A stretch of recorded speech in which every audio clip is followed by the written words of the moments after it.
കഥയുടെ പേര് ചിറകൊടിഞ്ഞ കിനാവുകൾ. ഒരു വിറക് വെട്ടുകാരൻ.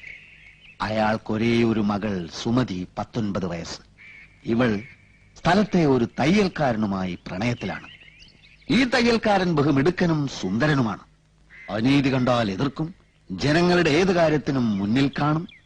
അങ്ങനെ നാട്ടുകാരുടെ കണ്ണിൽ ഉണ്ണിയാണ്. എല്ലാറ്റിലും ഉപരി ഈ തയ്യൽക്കാരൻ ഒരു നോവലിസ്റ്റുമാണ്.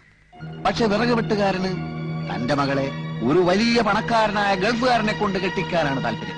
ഇക്കാര്യം സുമതി തയ്യൽക്കാരനെ അറിയിക്കുന്നു. തയ്യൽക്കാരൻ ഗൾഫിൽ പോകാൻ ശ്രമിക്കുന്നു. പക്ഷെ വിസ അത് കിട്ടുന്നില്ല. അങ്ങനെ നിവൃത്തിയില്ലാതെ തയ്യൽക്കാരൻ നോവൽ എഴുതാൻ തുടങ്ങുകയാണ്. അത്ഭുതമെന്ന് പറയട്ടെ, ഏറ്റവും നല്ല നോവലിനുള്ള സർക്കാർ അവാർഡ് അതിന് കിട്ടുകയാണ്. 10 ലക്ഷം രൂപ. 1 ലക്ഷത്തിന്റെ അവാർഡാക്കാം. ഈ 1 ലക്ഷം കൊണ്ട് തയ്യൽക്കാരൻ ഒരു ഗംഭീര ബംഗ്ലാവ് പണിയുകയാണ്. തനിക്ക് തന്റെ പ്രാണപ്രേയസിയോടൊത്ത് താമസിക്കാനാണ് തയ്യൽക്കാരൻ ബംഗ്ലാവ് പണിയുന്നത്.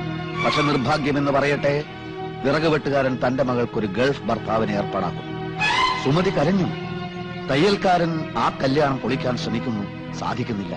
ഒടുവിൽ ബംഗ്ലാവിന്റെ പാലുകാച്ചൽ ദിനം വരികയാണ്. അന്ന് തന്നെയാണ് സുമതിയും ഗൾഫുകാരനുമായുള്ള വിവാഹം.